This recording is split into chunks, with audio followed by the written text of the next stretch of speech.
everybody, and welcome to another Palouse Playbook podcast. You've got co-host here, Kyle, my co-host here, Chad, moving down a little bit to Joel, and the man you know and love, Gavin. Boys, that was fun. That was a hell of a time. Whoa! Fired up. It was nice. Absolutely fired up. Nice to see a score that didn't have a 5 in it anywhere. It was great. But with that being said, Chad, can you give us kind of a recap of what you saw? Well, I think it's pretty easy to say it was better than the last two games we played. And I think really too is just like what we were talking about last week and what we really wanted to see. And I think the biggest thing for me was just our running back room and having like a plan with each individual guy. Our running backs went for 158 yards rushing. It was nice to see them kind of really step into the role there, and all of them, I think all of them had over a 4 average rushing yards per attempt, which was nice to see. Gosh, Leo Palouse, I know he didn't get a ton of reps running the ball, but when he got it, he went. So he's a guy that I had talked about last week, wanting to get some more love. Guy runs downhill. I think he's got a ton of upside that has yet to be untapped. And it was also nice to see Angel on our wings, just having some consistency when we gave him the rock. And it wasn't just, dive plays too. It was getting him outside, getting him in space. So that was a big thing for me. And then, I think our D line has some dudes in there. There's one guy, and he showed up at the end of the game. He hadn't really played a snap this year, number 53, Nasoni Finau. Hopefully I'm saying that right. But Finau, man, I want to keep seeing him. That was a big bowling ball in the middle of our defensive line that I got kind of excited about. I know he was up against a second stringer because they had an offensive line that went down early in that game, but it was nice seeing that in that rotation where he can continue to build on. So feeling better as we go into an SEC opponent in Ole Miss. But then obviously, it's easy to talk about Zevi really slowing down this offense, taking over some things, and really being able. I think what I appreciate most is that he's not dependent on one guy. You look at the stat sheet across our receivers. I think there's a total of 9 receivers that caught the ball. So you're seeing guys in the 3 deep catch it and contribute too. So that's nice. We don't really have that Kyle Williams of last year where we're really relying on him, and when he would go down, our offense you'd see sputter. So that was good. I mean, I feel like the game met my expectations overall. Obviously, the line was sitting at us +3 going into it, so it was really nice to see us take it to them, especially in that first half. Couldn't agree more. And we'll also we'll toss it to Joel, but before we get to Joel, we have a brand new segment that we wanted to just throw right in here. Joel, thank you. Now that's what I call defense. Man. Oh, man. Volume 1. Joel, Right? take it away. I know we chatted up in our own thread, and when you put that out there, Gavin, I was like, yes, that ends up, man. Oh, yeah, fun week. It was, as a recap, beautiful. Clearly, again, I'm always biased to defense. I was zoned in, watching. Just watching the team, what it felt like. It felt like the last couple of games, there's been flashes. We find some pieces of the puzzle. We're like, oh, okay, like we're starting to, have a shape. We're starting to see like what this picture is. And in this game was the first time we could tell, like, oh, okay, this is we know we at least got the border pieces. We got a lot of the center. Like it was phenomenal. You were already talking about it, Chad. The D-line plays, it's what I've been hoping of. I was like, this can work out. Setting the edge throughout the game consistently, keeping their pass lane integrity, and then having people jump out, stand out, people surprise you. And I can go into detail later about the technique that Sony used on both those plays. Oh, flawless! It was beautiful. I don't get too excited. It was phenomenal. I was like, that's how you do it. That's how you work those hands. So yeah, just seeing us step up. And then the consistency of players like Parker McKenna, Anthony Palouse, just showstoppers. I love it. I couldn't say enough. I'll pause there. But yeah, it looks like our defense is defense now, and we have something to build on. Now that's what I call defense. Yeah, no, and same here. And you guys hit the nail on the head. The defense was absolutely phenomenal. Didn't allow a single touchdown the entire game. Like, I don't care who you're playing, but especially when you're playing Colorado State, who is a respectable opponent. This is not an FCS school. This is a pretty quality school that is joining the Pac-12 in the future. And you put up a zero burger on them in the touchdown category. And there's nothing more that you can say other than be happy and proud of that team for doing that. With that being said, I did want to shout out their quarterback, who is from Washington, from the state of Washington. Fowler Nicolosi is, I believe, is he from Everett? I'm blanking on where he's exactly Well, from. Nicolosi didn't start. He Brosseau. He ended up being Brosseau, but I did want to at least give Fowler Nicolosi a shout out because he's been there past couple of years and everything. You just love your local guys. I appreciate that. I got to give him a shout out when we can. And because we didn't have a podcast then, shout out to former Bellarmine Prep quarterback Cepho Lufau, who was the quarterback at University of Colorado Boulder before in the old era. Didn't get to do it then, and Bellarmine's never had a quarterback do anything, so I wanted to give him a shout out. I love it. But you gonna have Rector in there too? I mean, like, let's just go down the list. Yeah. Michael Rector. I've learned it today. But did want to get into, I guess, just a little nitty gritty of this. 0 points for the second half on offense. I'm a little disappointed that didn't happen. I understand you're trying to get the run game going. You got a good lead. 20-3 was at halftime. 20-3 was the final. You kind of want to see at least a little offense going. Chad definitely threw it up in our group chat. And it just kind of bears repeating. You want to see some form of offense. And this is where I'm a little critical on Danny Freund, the offensive coordinator, who has made some great plays. And my call out was that play to Ademola Falaye, if I'm saying that correctly, where he had him kind of do a little chip block and then go out left off of the 2 or 3 yard line for the wide open touchdown. And honestly, he sold it very well with Josh Meredith going back out, who had the drop the pass before. And so it was a really great setup. And it's nice to see Falaye get in the game. It was really nice to see your 6'7" tight end transfer from Michigan State actually get in the game. And I'd like to see him a little bit more, especially as you get down there. It's a jump ball for him. And you have that, especially at this level. I think you can utilize that more at this game, especially if you can't get the running game going. A guy like that may actually be we'll hint it a little bit, but that may actually be a good Ole Miss move. Little Chris Matthews, Seattle Seahawks, if you know what I'm talking about. Just throw the ball up to the biggest guy. Hopefully he can catch it. But that was going to be my big call out.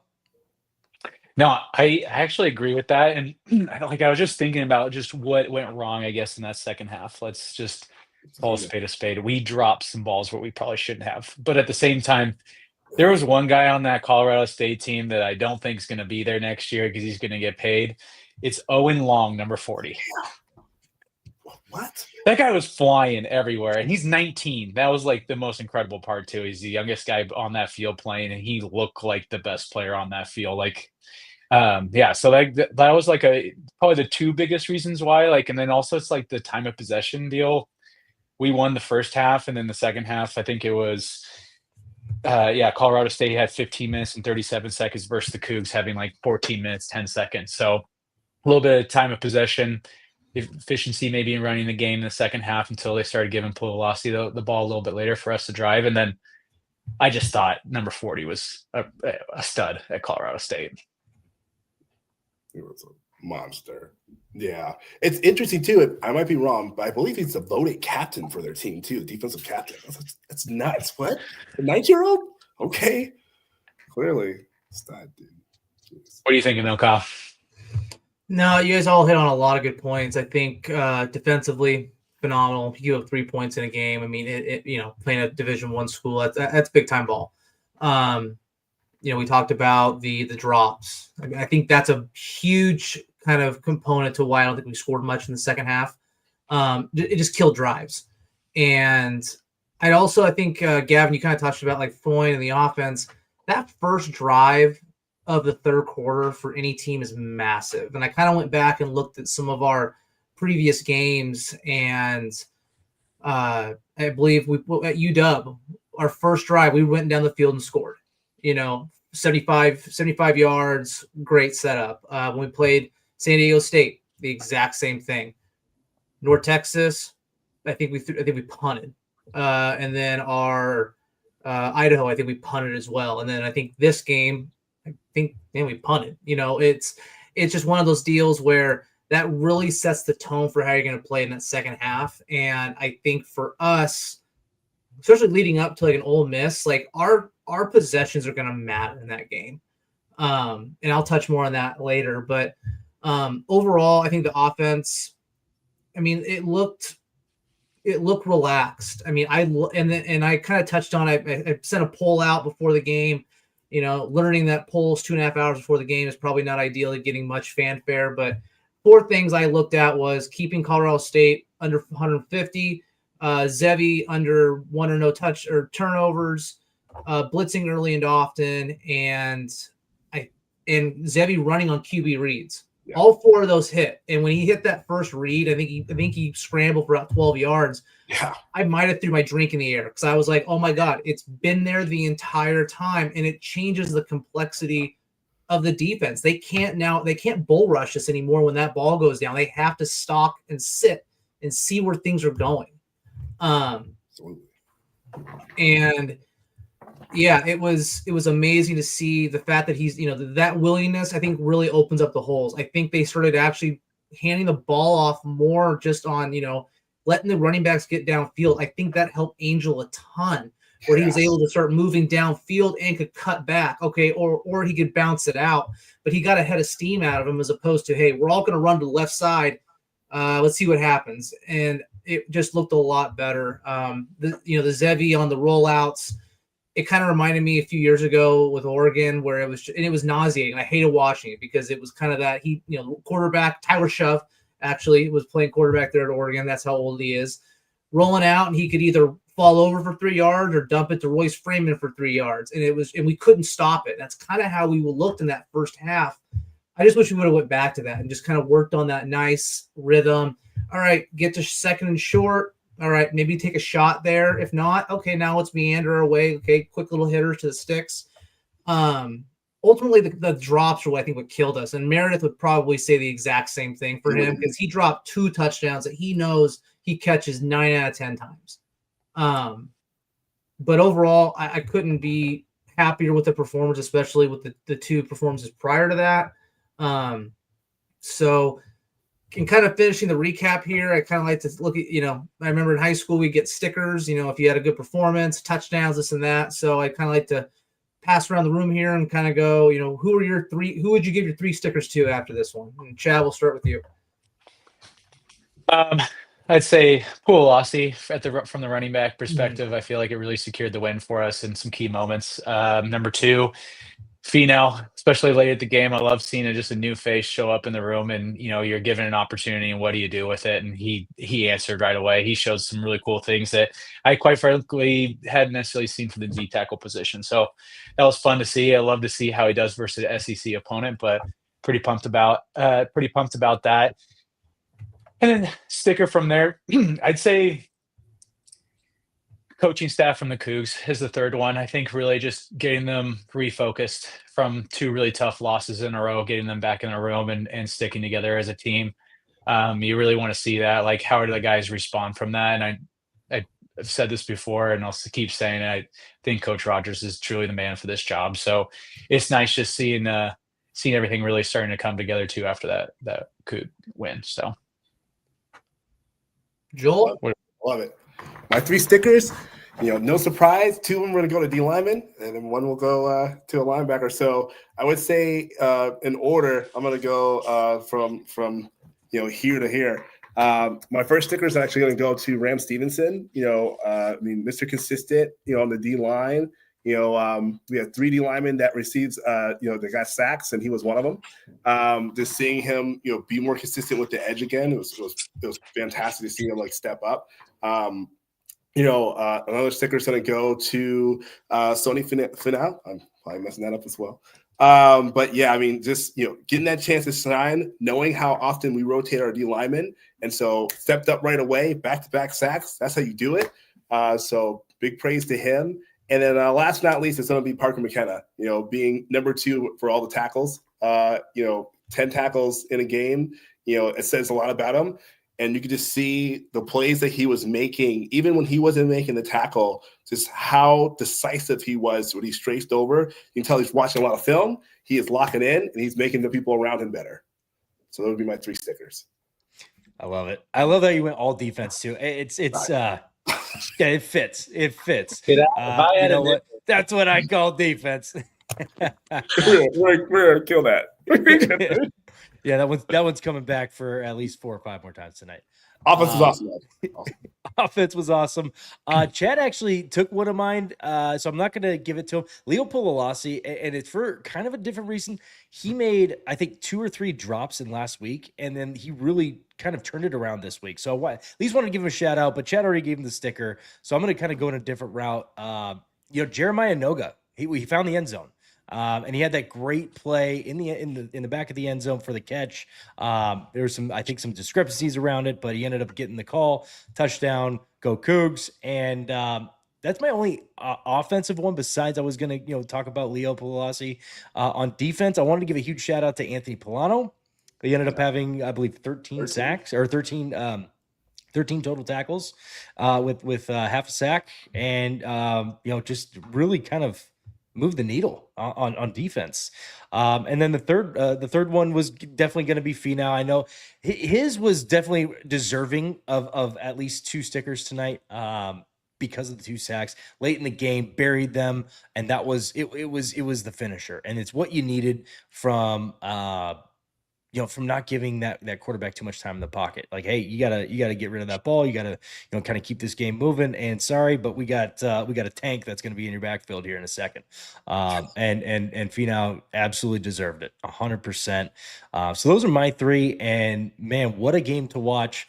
And it just makes you fired up for this new era of Jimmy Rogers. It really does. Like that's the game. I said it last week. I was like, you need a statement game. You just had 2 tough losses, and one of them being very big at home to your biggest rival ever. You need a statement game. Now, granted, they didn't put up a 50 burger, but they did what they were supposed to do on defense, and they were climbing on offense. You got to be. There's nothing you can be other than happy after this one. Completely agree. And for mine, I think it goes without saying, Zevi. Guy was an absolute general on the field. He made plays with his feet when he needed to. You could almost say he could almost be even more of a focal point in the running game because I think he can move really well. And I think and the thing is, he's good at protecting himself while running. He's not dangerous. He's not trying to, he's not tall when he runs. I think he's someone you can trust in between. If I need to run in between the tackles, I'll be okay. The second one, I'm at the piggyback. Palouse was phenomenal. I think he's a guy that has shown the flashes even last year. And yeah, he had those 2 drops in the UW game, which I think was more so just that was just kind of the game we saw. But he was a massive focal point for us. Yes, this last game he was both in the passing game and rushing. Was awesome to see. And then a guy that I don't think gets enough love is Jack Stevens. Guy's 8 for 8 on the year. The guy's got an absolute leg. Oh, yeah. And having a special team, having a kicker like that, I mean, we've seen it in past years. Having a kicker that you can rely on to kick anywhere, 50 yards in, that's a luxury. And especially when you play some of these close games. I mean, I think about, the Apple Cup before it kind of got out of hand. Those field goals could have been very, very important to us. And I think they're going to be, we won our first game of the year because of the field goals. So it just shows having a good kicker like that is going to win you some games. And I think we're going to have some closer games this year, and he's going to become a huge, asset. So last one's going to Jack. So love it. Good shout out. Yeah. Sad moment this week. We have a bye. There's no Coug football, which is always a sad day. But I couldn't have probably came at a better time leading up to our top 5 opponent in Ole Miss. So I wanted to kind of ask the group here, what do you hope to see Wazoo focus on this week and obviously in the next week leading up to that game? I think this is going to be a very similar opponent to who we played is in UW recently, especially from a QB perspective. I'd say Williams maybe has a little bit more finesse in his throwing ability, but Chambliss has the bigger arm. At the same time, though, they both could run the ball really well. I loved how we were able to contain Williams in a lot of ways. This week Chambliss he ran the ball 14 times for 71 yards, averaging 5.1 yards a clip. So you can't have a running back averaging 5 yards a carry and expect you to win a ball game too. So that's, a quarterback to run the ball like that, obviously. And then Lacey is a pretty darn good running back for Ole Miss as well. So it's like, how can we force them to throw the ball and make errors? I think that's going to be the biggest thing. And I feel like overall our team's ready for this moment now. I feel at least WSU will cover the spread. We're going to finally get a cover the spread moment, I feel like, outside of this Colorado State game. And also, I feel like we're going to be playing the game a whole lot better, and we're ready to go, I feel like, versus a big opponent. And then also, it's kind of fun being able to face another big team and seeing an old ex-Coug that went over there. Campen Gooskin, I believe is how you pronounce his name. He was a safety for us last year. So I would love to take it to him and have a couple deep balls. I know Zevy's favorite ball is the post route, so I love to see us beat him in a way. Don't forget Deshaun Stribling is also there. Deshaun Stribling, who went to, I believe, Oklahoma State first. That's right. And then now he's, this transfer portal, that'll get you. But and then Joel. Chad, go ahead.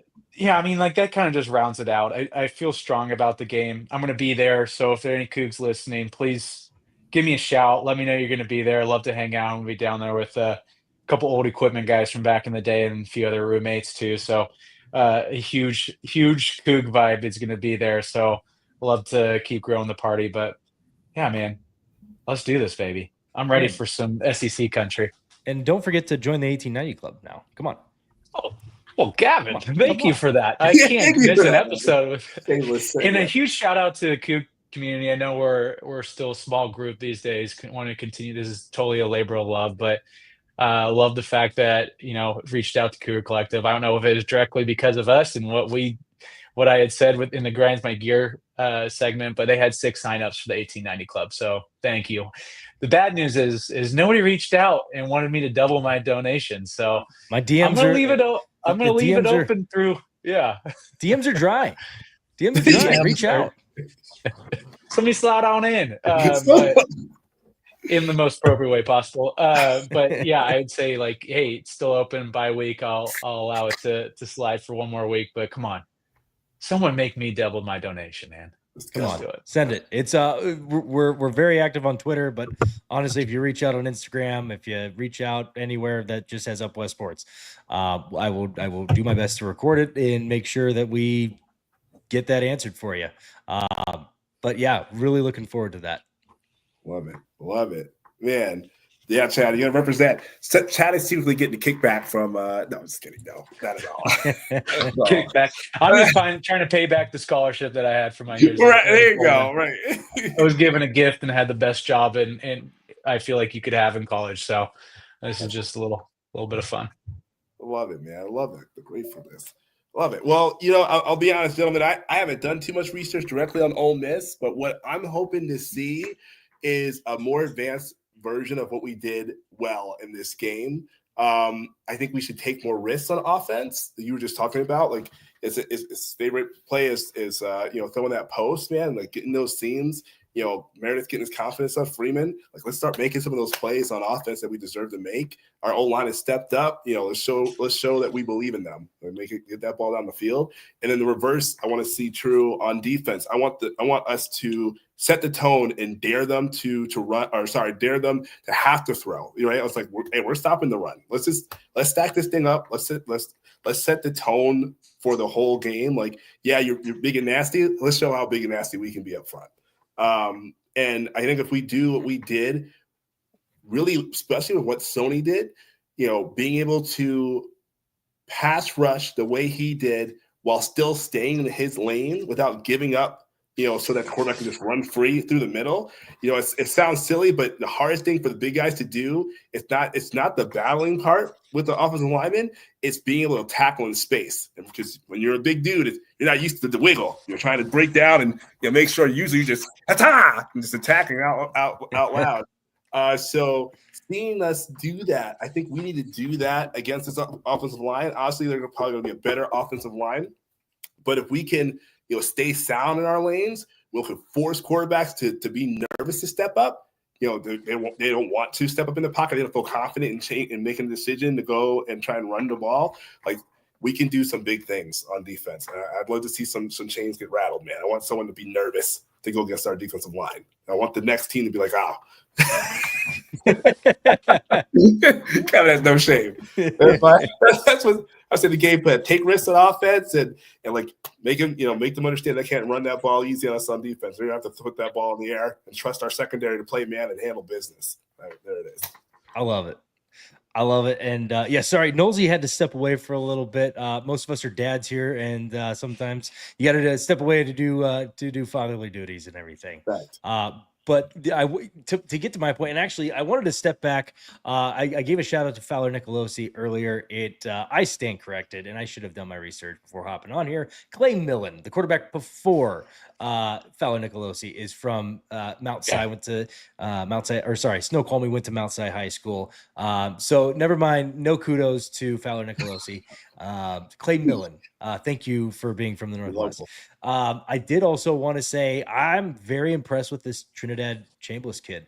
And if this doesn't open the door for just obscure ways of recruiting in the current landscape of the transfer portal, Joel and I actually had this conversation off camera earlier today. Is how does Jimmy step up to the plate at this level, coming from FCS to FBS and being able to recruit at this level? Well, you're seeing Trinidad Chambliss coming from Ferris State, which is a dominating Division II program. I played Division II baseball once upon a time, and I can tell you, athletes in general, there are players at that level that can absolutely 100% play at the next level. And so the way that you might actually win in the recruiting game is not by going about, getting some of those FBS players. You want a good mix. You want to try and grab those guys, but if you don't have the resources or whatever available, going another route, getting Trinidad Chambliss and taking a chance on some of these other guys, you might win in those, because there's tremendous athletes all around, and at all respects. And I think Jimmy knows that probably better than anybody coming from the FCS level. He knows what North Dakota State, South Dakota State, North Dakota, South Dakota, Montana State, all these schools that are at that level, they all have dudes that can play at this level. So very excited to see kind of what that door just opened up with him. With that being said, now we got to play against him. He's going to be tough. And this Ole Miss team is no joke. And they are a top 5 team, and they're going to be absolutely incredibly difficult to play against at their home. I'm fired up for Chad to get to go to SEC country and get to, at least, be a part of this and get immersed in this, in that culture and everything. But I'm also excited for the Cougs to be in that culture as well. And hopefully, we can come out, hopefully on top, but also just coming out. I attacked this the same way I attacked the UW conversation. Just we're hoping that we can see the best from this team, and we can see growth from the team. We could see unity. Hopefully we can, if it's a loss, hopefully there's stuff that we can take away from the loss that we can actually use to grow. What sucks is we're, the right behind it is you got University of Virginia. So you got 2 games back to back. And I was, last week I was on like, the road. You got both these games on the road. And I'm serious mileage. Well, and I turned on football Friday night, and I'm like, all right, Virginia's got Florida State. We'll see kind of what are we up against in the next couple of weeks. And of course, they go out and beat them. And I'm like, are you kidding me? They beat a top 10 team now, and they're 4. I think they moved to 4-1 on the season. And so now you got your work cut out for you. You got 2 teams that just beat 2 top 10 teams. One of them is ranked in the top, top 5 in the nation, and so work is definitely cut out. I'm hoping that that we can just go out, ball out, and just who cares about what the rankings are? Just go out and play our game, and see what the end result is. We've seen crazier things happen on the Palouse. if we all remember the Lane Kiffin days at USC, that was actually my first year at Wazoo. I just transferred in after playing, college baseball myself. And man, what a friggin' game that was. And I believe they were ranked 6th in the nation, and Cougs go down into LA and get the W. So crazier things have happened, and I'm fired up for it. That's all I got to say on that. Is that the Andrew Fernie game-winning field goal game? I believe it was. It was I know it was the pick six. There was a pick six in there, and I'm blanking on his name off the top of my head, but I remember the pick six. I think that was our only touchdown. Was it Dayon? I do remember that was our only touchdown of the game. It was a pick six. Maybe it was Horton, number 6. I'm trying to remember. But anyways, no, I love it. Yeah. And last time I was in SEC country, we are actually on the road versus Auburn. I believe we lost by 10 or maybe 14 points that night. Such a good game, though. We were in that game. If you remember one pivotal moment, and it was like just, I don't know if it was just SEC bad replay, but Michael Dwyer stepped out of bounds. That 60-yard run he had going down the sideline. I mean, we were in that game until they said, no, he stayed in. I was standing right there. I watched him. DeMonte Horton. I was the one yelling down to, I think it was, that would have been I think that was actually Paul Wolf my second year. And I went down there. I was screaming. I'm like, you better throw that flag. I was all kinds of fired up telling people, but boom. Here it is. Sorry, I found it. It was DeMonte Horton, baby. Horton with the Andrew Fernie kick. Let's go. The 41-yarder. I'll tell you what, though, that Deion Buchanan hit on that kickoff, that had him welcome to college football. Everyone went, "Oh, here's Cam Chancellor II." Yeah, stud. That was such a, but the atmosphere, and I think for the Cougs, that is exactly what we need to see how we face this type of opponent, because, we're going to be in this new Pac-12, but quite frankly, if we can put on good performances, compete, potentially win these games, this gets us the opportunity to schedule. And as you've seen that the College Football Playoff Committee talked about, they're going to put a bigger emphasis on the non-conference. This is big, we want these games. We want to look competitive. We want to go, hey, not only is your football team competitive, but you travel well. That is huge. So there's a lot of things in play here, and it's super exciting. I apologize, I had to step away. Kid was being a little bit of a menace going to bed, but talking about D2 football and D3 football, and look at the Oregon game. Their D2 guy they had brought in that was been nothing but an absolute stud. I'm drawing a blank on his name, but if you look at the D2, is that who it was? But you look at the D2 level, the way they compete is they don't get the blue collar or the blue chip recruits. So what they've got is blue chip coaches that can develop players. And in this day and age, now it's treating it like a minor league system, which I'm not a huge fan of. But there's going to be talent in those lower levels, and I think you're right, Gavin. Jimmy Rogers is going to be a guy that knows how to find those people. And my hope is that we can help. We picked up, Ellison this year, who I think is going to be a stud. I don't think he caught a ball. He had I remember one pass he got PI on last week, but there's going to be talent there that maybe, JUCO route, same way. Aaron Rodgers is a prime example of a guy that I think he grew 2 inches between his freshman and sophomore year of JUCO, and then, was able to move on to D1. There's a lot of players like that, and I'm really excited to see if we can be a really good foundation of bringing those guys in, saying, hey, we'll keep working with you and developing you, and hopefully you stick around and we can compete. And if not, well, hey, other people come on in. You know what we're doing. Look where this guy's going. Look where Ward went, Mateer went, and so on. Looking at this bye week into next week, kind of looking at Ole Miss, they run a ton of plays. I think they've averaged about 70-plus plays a game.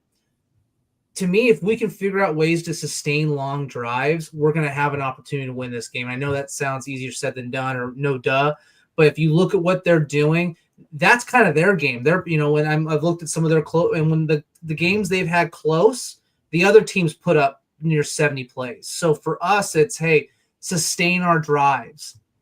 I look at Trinidad also. He's kind of a gambler. Now, for him, it's paid off. He's got 1 pick this year. Zevi, similar play style. My hope is let's force him to try to, hey, let's make some gambles, get them in those down and distance situations. And, again, they're the big SEC school. Hey, we're going to go one-on-one here, or we're going to take a shot down the field. Maybe if it's even with some double coverage or maybe a safety over the top. But we're SEC, we're going to make the play. Those are things we have to capitalize on and get those turnovers. But it's an exciting game. And the Cougs, especially when we played Auburn those years ago, we stepped up. We rose to the occasion. And my hope is that we do so, in 2 weeks. Yeah. But and I did want to give a shout out as well. I know next week, obviously with the bye week, we have kind of something cool to talk about right now. We have a special guest joining on. I did just get confirmation, so he did just say we're good to go. But I wanted to at least give him a little bit of a shout out because he had me on their Pac-12 Daily podcast. So if you're not already privy to, make sure you head on over to Pac-12 Daily. Check out their podcast. It's run by Christian. He does a phenomenal job. He also runs, I believe, Locked on Kansas State. He's been doing this for quite some time. He's definitely helped me out when it comes to a lot of the social media stuff and just honestly how to kind of grow a podcast. He's done a phenomenal job. So we're very excited to get him on the show next week and just be able to talk Pac-12 and just being able to, talk about the future of the Pac-12. What do we got coming up next year? Where are we at currently? I believe there's a guy that's running the current standings for the Pac-12 teams that would be next year. So there's just a lot of fun stuff that can be talked about. So just because it's a bye week does not mean we're taking a bye week for here at Up West. And we're very excited to have Christian on here and to be able to just talk multiple sports and all that stuff. So just wanted to at least throw that out there before we start to get wrapped up. Someone's got to ask him where he thinks we line up, where he thinks we rank so far. Honestly, it's hard because we're, myself included, becoming very biased. Number one. It'd be nice to hear his thoughts, where he thinks we aim within the Pac-12. Absolutely. Yeah, I think it's also too just looking at what does the landscape look like next year. I think we still have one open spot for football, right? So I believe, and maybe I'm wrong, but well, I think we've filled it, but we're definitely, I don't think we're going to stop filling. Like, in my opinion, let's go get UTSA. Let's go get some of these other schools, like Texas. I'll take North Texas. I'll take North Texas. I don't know who was against that to begin with. I'd love to have Eric Morris back in this one as well. He did just text. He thinks top 4. Just a heads up. We're okay. Top 4. Okay. So that is, thank you, Christian. Shout out to you for listening as well. And wanted to throw it back over to you guys. Any final thoughts to wrap this bad boy up? I'll run with it. But yeah, Cougs, great week this last week. Loved everything about it. Loved the fact that we were able to refocus after a couple tough losses in a row. So it's great. Ole Miss and WSU, we both have bye weeks. I believe it's their homecoming that we're going to be playing at. Early morning game. What does that look like? Are they going to get the attendance? I was hoping we were going to be undefeated going into this and maybe getting a little college game day, but not looking like the case. But I still say let's make our own game day, Cougs. Get down there, get down there early. Let's have some fun. Let's get loud and see if we can pull up some upsets. I like it. If I was going to add 2 cents, I would just say, just show who we are, be purposeful. It seems like everybody has the same messaging. I love that we're all like becoming part of what Rogers is putting out there just from the interviews. So, all the players are saying the same thing when they were asked. It is not a week off. This is time to really learn and put your pedal to the metal. Like, let's understand where our strengths are, really understand where our weaknesses are, and let's prove to the nation that we got something cooking over here. Hell yeah. And I guess even from the worst standpoint, you go out and you lose these next 2 games, you're still sitting at 3-4. Not terrible. Not terrible to begin this era, especially with those 2 losses. So even on the bad side, right? I'm trying to stay optimistic here. Even on that bad side, if you go out and you lose these next 2 games, you're sitting at 3-4, and you got you can never call Toledo a schedule. Well, you can never call us. Yeah, Toledo. Thank you. But you can never call a schedule comfortable. But you're getting into games that you handle yourself, you handle business a little bit. There, you can get into the back half of your schedule, and you can have a little bit more confidence going into those games. And unfortunately, seeing how Oregon State's playing right now, I was surprised to see that they have a good roster put together. I'm very surprised to see kind of how they're going this year. And so getting into the back half of this schedule, 3 and 4, I'm not displeased is the best way I can put it.